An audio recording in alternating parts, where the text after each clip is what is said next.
आता राज्यातील सर्वांसाठीच एक अति महत्त्वाची बातमी आहे। राज्यात पुन्हा एकदा पावसाने जोरदार हजेरी लावली आहे। मेघगर्जना, विजा आणि वाऱ्यासह पावसाचा जोर कायम असून हवामान विभागाने राज्यातील अनेक भागांना येलो अलर्ट दिलेला आहे।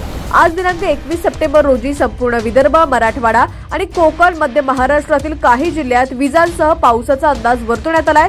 उर्वरित भागातही हलक्या पावसाची शक्यता आहे। बातमी सविस्तर पाहूयात, पण त्याआधी तुम्ही जर HPN मराठी न्यूज चॅनलला अजूनही सबस्क्राइब केलेलं नसेल तर नक्की सबस्क्राइब करा, जेणेकरून आमचे अपडेट्स लवकरात लवकर तुमच्यापर्यंत पोहोचतील। शनिवारी 20 तारखेला कोकण आणि मध्य महाराष्ट्रात अतिवृष्टी झाली। खोपोली, गाठमाथा, पंढरपूर आणि जालना इथं तब्बल 80 मिलीमीटर पावसाची नोंद झाली आहे, जी राज्यातील सर्वाधिक ठरली आहे। मात्र विदर्भात पावसाचा जोर तुलनेनं कमी दिसून आला, तरीही वर्धा इथं कमाल तापमान 35.4 अंश सेल्सिअस इतकं नोंदवलं गेलं, जे राज्यातील उच्चांकी ठरलं। अनेक भागात अद्याप कमाल तापमानात 30 पार झाल्यानं उन्हाचा चटका कायम आहे। दरम्यान आता कोणत्या जिल्ह्यांना कोणता अलर्ट दिलेला आहे तेच आज आपण या व्हिडिओच्या माध्यमातून पाहूयात।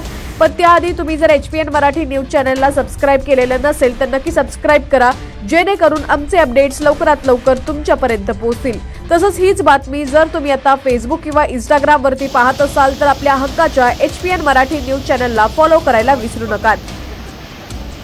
हवामान विभागाने सांगितलंय की आज 21 सप्टेंबर 2025 रोजी संपूर्ण विदर्भ, मराठवाडा आणि मध्य महाराष्ट्रातील नाशिक, अहिल्यानगर, पुणे, सोलापूर तसंच कोकणातील रत्नागिरी आणि सिंधुदुर्ग जिल्ह्यात विजांसह पावसाचा इशारा आहे।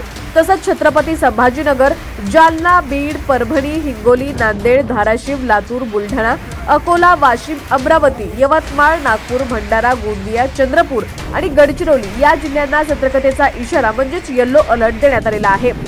नैऋत्य मोसमी वारे 14 सप्टेंबर पासून पश्चिम राजस्थानातून परतू लागलेले आहेत।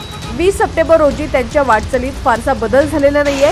सध्या भटिंडा, फतेहाबाद, पिलानी, अजमेर, दिसा आणि भुज या भागांपर्यंत परतीची रेषा स्थिर आहे, परंतु हवामान पोषक असल्यानं पुढील 2 दिवसात गुजरात, राजस्थान, हरियाणा, पंजाब तसंच हिमाचल प्रदेश आणि जम्मू काश्मीरच्या काही भागातून मान्सूनची माघार घेण्याची शक्यता आहे।